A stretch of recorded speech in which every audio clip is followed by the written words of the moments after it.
ഈ home baker's എല്ലാം advance payment വാങ്ങിക്കുന്നത് എന്തുകൊണ്ടാണെന്നറിയാവോ? ഈ കേക്ക് തന്നെ നോക്ക്. ഈ കേക്കിന് എനിക്ക് ഓർഡർ തന്നത് ഒരു ഇവൻറ്റുകാരായിരുന്നേ. പേരോ കാര്യങ്ങളോ ഒന്നും ഞാൻ പറയുന്നില്ല. മുൻപേർ തന്ന ഒരു കേക്കിൻ്റെ ഒരു വിശ്വാസത്തിൻ്റെ പുറത്ത് ഞാൻ കേക്കെല്ലാം ചെയ്തു.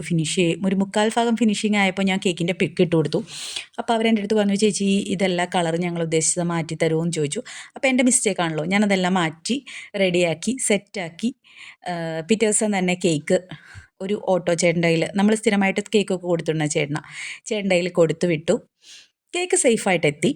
അന്ന് പൈസ തന്നില്ല, പിറ്റേ ദിവസം പൈസ തന്നില്ല. 2 ദിവസം കഴിഞ്ഞപ്പോൾ ഫോൺ എടുത്തിട്ട് പറഞ്ഞു, ചേച്ചി ഇനി ഇപ്പം തന്നെ പൈസ ഇട്ടേക്കാമെന്ന് പറഞ്ഞു. പിന്നീട് അങ്ങോട്ട് നമ്മുടെ ഒരു കോളും വാട്സപ്പ് കോളോ സാധാ കോളോ ഒന്നും എടുക്കുന്നില്ല, ഹസ്ബൻഡ് കോൾ എടുക്കുന്നില്ല, ഒന്നുമില്ല. 15 ദിവസം കഴിഞ്ഞാണ് എനിക്ക് കേക്കിന് ക്യാഷ് കിട്ടിയത്. അപ്പോൾ ഒന്ന് ഓർത്ത് നോക്കൂ, നമ്മുടെ ഒരു മാനസിക ബുദ്ധിമുട്ട് എന്തോരം ഉണ്ടെന്നുള്ളത്. നമ്മൾ കഷ്ടപ്പെട്ട് നൈറ്റെല്ലാം നിന്ന് നിൽക്കണ കേക്കല്ലേ, അങ്ങനെ ചെയ്യാൻ പാടുണ്ടോ? നിങ്ങൾ തന്നെ പറ.